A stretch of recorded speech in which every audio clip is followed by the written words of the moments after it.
Demissão de Silvio Almeida, ministro ou ex-ministro dos Direitos Humanos do governo Lula, e a série de polêmicas que isso pode desencadear e as saias justas que a gente tem acompanhado na mídia, principalmente vindo da esquerda.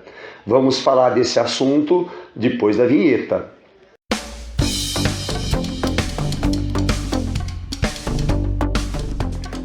Silvio Almeida, ele era ministro dos Direitos Humanos, ele é uma pessoa que tem uma vida acadêmica reconhecida por uma parte significativa das pessoas, e ele recebeu a acusação de ter praticado no próprio governo, né, no exercício na condição de ministro, assédio moral e assédio sexual.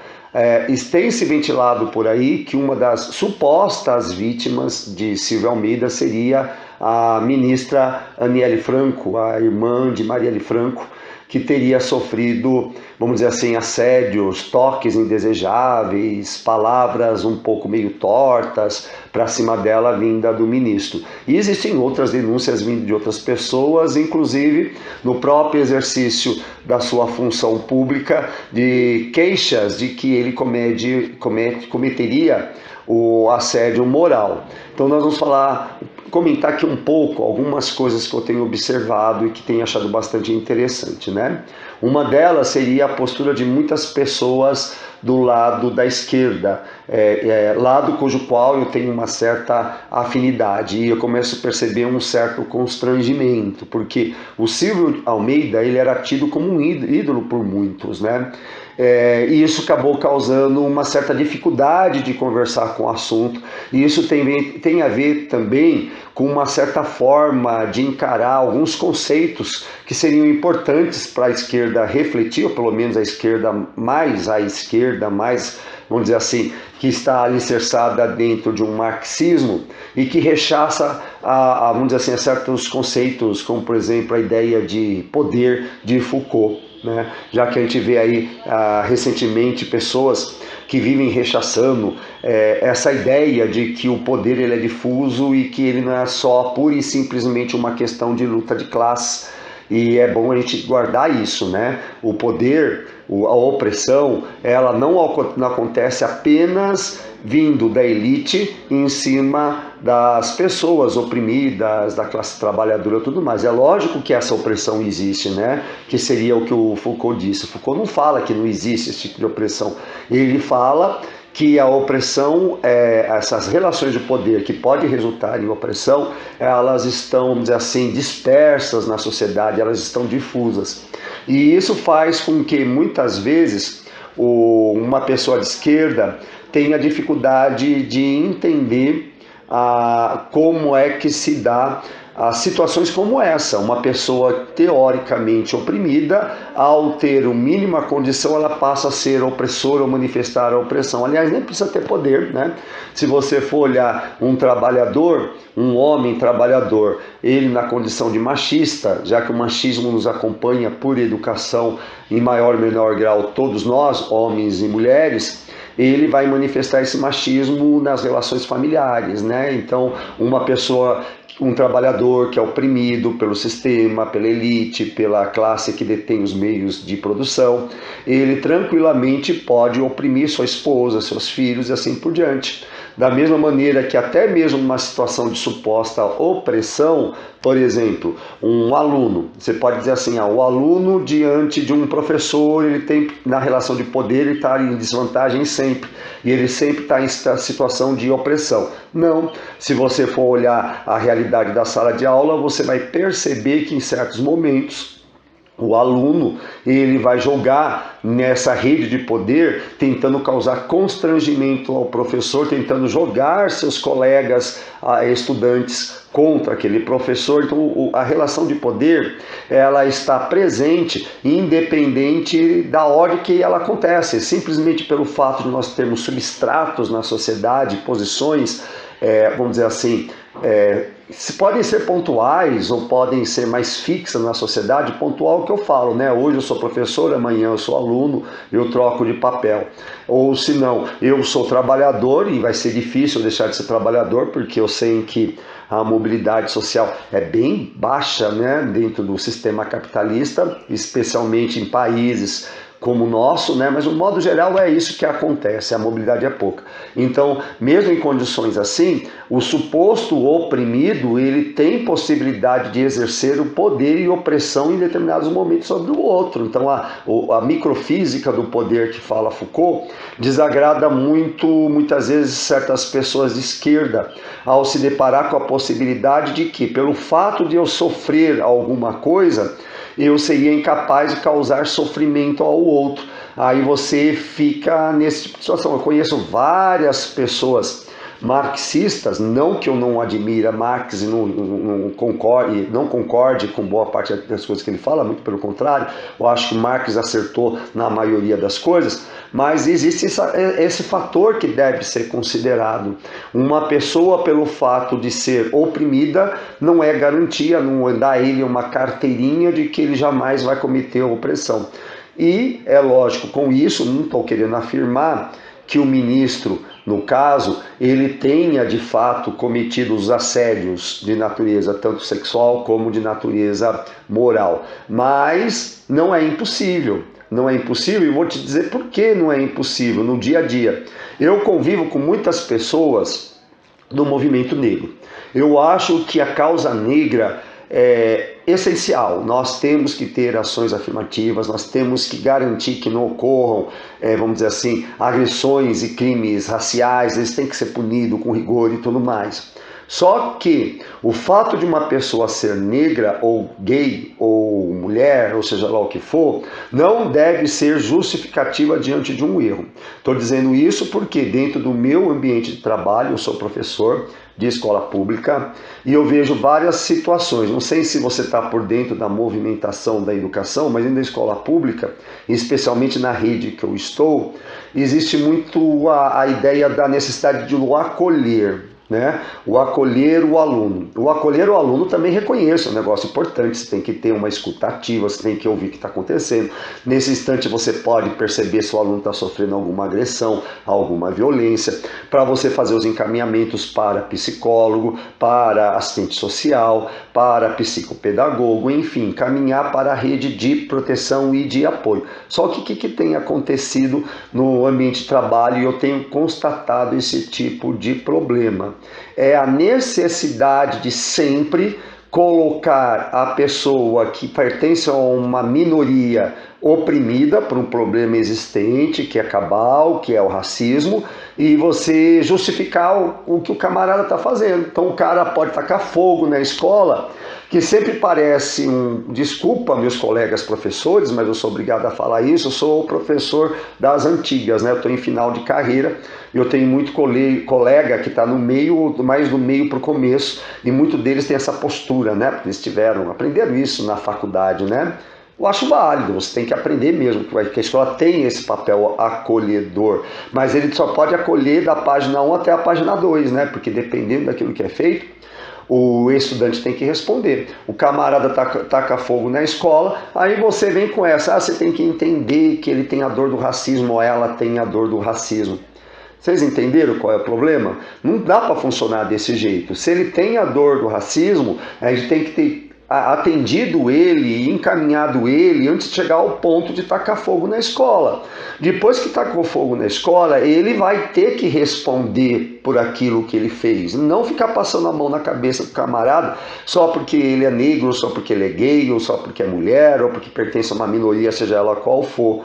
Porque você terá evitado ele chegar nesse ponto. A partir do momento que chegou no ponto, não existe outra alternativa. Essa pessoa tem que receber punição. Quando a gente fala a palavra punição, você fica aquele ar de fascista. Como? Você é um fascista, um fascistoide, que você está dizendo que a pessoa tem que ser punida. É lógico que ela tem que ser punida, caramba. Não tem como. Se ela cometeu um erro, está provado que ela cometeu um erro. Você sabe que ela faz parte de um grupo que sofre opressão, que tem um problema. no caso específico de professores, eu acho que a sociedade deveria ter esse entendimento. Você vai fazer o acolhimento, você vai fazer tudo o que você puder para proteger aquela pessoa, para poder estruturar ela num caminho de sociabilidade e civilidade adequada. Se ela chega no ponto, seja, eu estou revoltado porque eu sofro racismo, eu estou revoltado porque eu sofro homofobia, então vou lá e cometo um crime, porque no caso um delito, né? Se eu estiver falando de um menor de idade, uma infração, né? Essa pessoa tem que responder, a família tem que responder, é necessário que responda. Porque senão, o que acontece? Vamos falar do ambiente escolar, e é muito fácil de entender, a gente pode estender isso para o resto da sociedade. No ambiente escolar, as outras crianças que são seres em formação e não têm consciência plena das coisas, vão achar que é normal tacar fogo na escola. Tendo ou não tendo dor de opressão, etc, etc. Vai ter alguns, até que já tem às vezes uma tendência meio de psicopatia, que vai, vamos dizer assim, desencadear uma série de ações e a coisa começa a fugir fora do controle. A gente não pode pensar desse modo, né? A gente não pode pensar que simplesmente o oprimido é sempre oprimido, o opressor é sempre opressor. E as relações de poder, elas são estanques, como pensam muitos marxistas. Então o que acontece numa situação dessa? Nós vemos uma direita que está fazendo uma verdadeira festa, né, com a questão da demissão do Silvio Almeida. E eles estão no oportunismo que é típico deles, né? Eles estão fazendo aquele joguinho oportunista que a gente já sabe que é normal da direita fazer, e até normal da própria política, né? A esquerda também não deve deixar os vacilos ficarem impunes, né? Com isso também tem que entender que o governo Lula é uma coisa e o ministro posto por ele é outra, em especial porque a reação do Lula foi de pronto, já afastou e demitiu. Faz a investigação depois. Se ele não tiver culpa no cartório, tenta se remediar e tenta se retratar as coisas. Se ele tem culpa no cartório, ele tem que responder. Não interessa se ele foi ministro, não interessa se ele é negro, não interessa. Não interessa. É isso que as pessoas têm que entender. A esquerda cirandeira, ela abraça muito essa ideia do acolhimento infinito, né? E isso tem atrapalhado muito a condução da política pela esquerda. As pessoas têm que entender isso. É por conta desse tipo de postura do acolhimento infinito que nós estamos comendo o pão que o diabo amassou aqui em São Paulo por políticos como o Tarcísio, o governador de São Paulo, Tarcísio de Freitas, que está querendo a todo custo enfiar goela abaixo as escolas cívico-militares. Por quê? Porque essa esquerda cirandeira que tem essa concepção que qualquer tipo de punição que você faça ao aluno, por mais branda que seja, né? Que seja você fazer ele assinar uma advertência, fazer ele assinar que ele está ciente que ele não pode fazer aquilo, passar um sabão, até você dar uma suspensão, ou se você vê que a coisa não tem como, tentar arrumar a vaga, por exemplo, numa outra escola, né?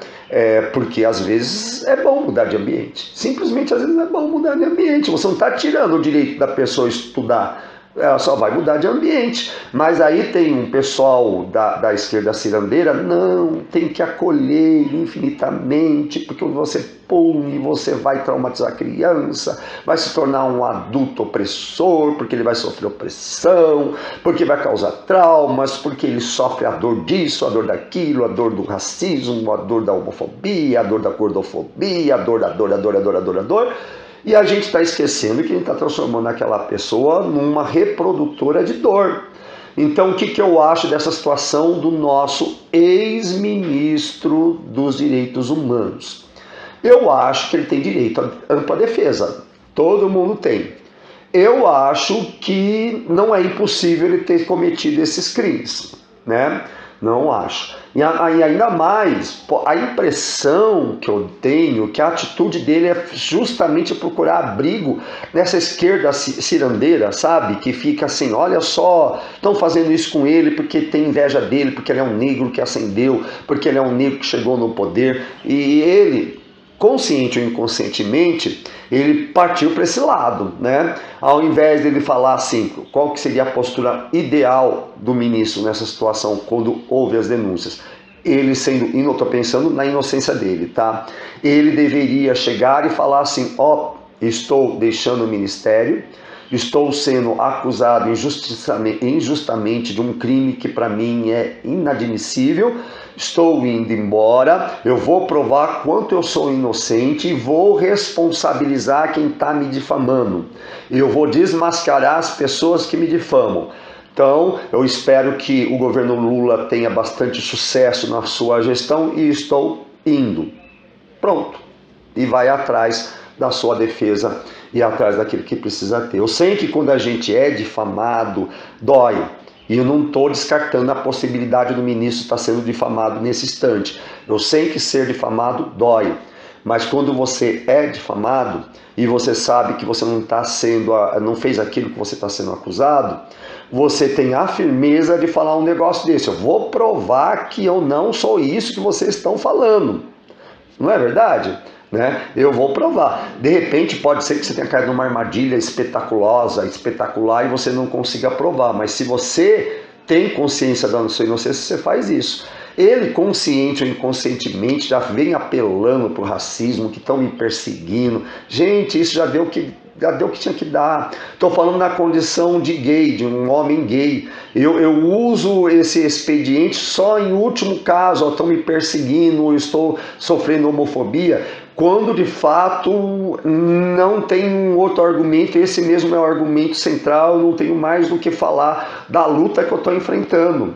Eu não vou dizer que eu não vou usar esse expediente, mas se estão me acusando de algo que eu não fiz, por exemplo, vamos supor que estão me acusando de um crime sexual de natureza qualquer, e se eu tenho consciência que toda a minha vida eu nunca cometi um crime de natureza sexual, que as minhas relações sempre foram consentidas com pessoas que têm como consentir, né? Lembrando que quem tem que consentir são as pessoas maiores de idade, eu vou falar com todas as letras. Eu sou inocente, vocês estão me difamando, vocês estão destruindo minha imagem e eu vou provar que eu não sou isso. Eu vou falar, qualquer um faz isso, mesmo você estando numa situação de minoria. E não vai ficar apelando assim, isso é homofobia. Você não vai falar isso que é homofobia, você vai falar que eu não cometi o crime de natureza sexual. E olha que eu estou falando da situação da pessoa gay, que é uma natureza sexual por excelência, né? De qualquer maneira, a questão sexual vai estar sempre presente, né? Dependendo se você tem uma difamação desse tipo, por um lado de um homem gay, de uma mulher lésbica ou bissexual, você tem uma acusação desse tipo, o debate sempre vai estar no campo sexual, mas você ocupar a condição da vítima de uma situação que você é inocente e tem ódio de você só por ser quem você é muito perigosa. Não estou dizendo que não existe esse tipo de situação. Existe, mas isso não é uma forma de defesa legal. Vai por mim, porque eu já vivi situações que eu fui acusado injustamente e às vezes me aconselham, não, Marcelo, fala que você está sofrendo homofobia. Eu falei, não vou falar isso, porque o que eu estou sofrendo aqui é um outro processo. A homofobia está nas entrelinhas, mas não é ela o carro-chefe do que está sendo feito aqui. Ela está presente. Mas como que eu vou ficar pegando numa coisa tão subjetiva, né? Porque me odeiam pelo que eu sou? Não. Então, fazendo isso, vou procurar um caminho de defesa muito mais plausível, né? Qualquer dia desses eu vou comentar um pouco mais algumas coisas que eu passei na minha vida nesse campo e como que eu me defendi, né? Mas isso mais para frente eu preciso ter uma certa estrutura psicológica para falar tudo isso. Eu pretendo falar isso no mínimo depois que tiver me aposentado, né? Resumo, né? Porque foi um problema que repercutiu dentro da minha vida profissional. Eu posso estar até comentando isso, mas depois. Gente, grande abraço e até mais. Espero que o ministro, se for inocente, que prove sua inocência. E que se ele for culpado, que ele responda pelos seus erros. E que a cor dele, o cargo dele, não é justificativa para ele tentar se defender. Ele pode até usar isso depois da defesa dele, ele pode usar isso, mas de momento é uma péssima estratégia. E se Silvio Almeida continuar desse jeito, falando esse tipo de situação, estamos falando disso só porque eu sou negro, ele vai se estrumbicar, porque isso não é forma de defesa. Eu entendo, as pessoas negras têm uma luta justa e válida, e tem que ser lutada e tem que ser conquistada, mas tem que saber a hora de usar o argumento, tá? Não é em qualquer momento que você usa esse tipo de argumento. E eu estou falando nessa condição de gay, que já aprendeu isso com a vida. Eu posso falar, acusar alguém de homofobia no momento certo e não em qualquer momento. Fechou? Até mais. Grande abraço.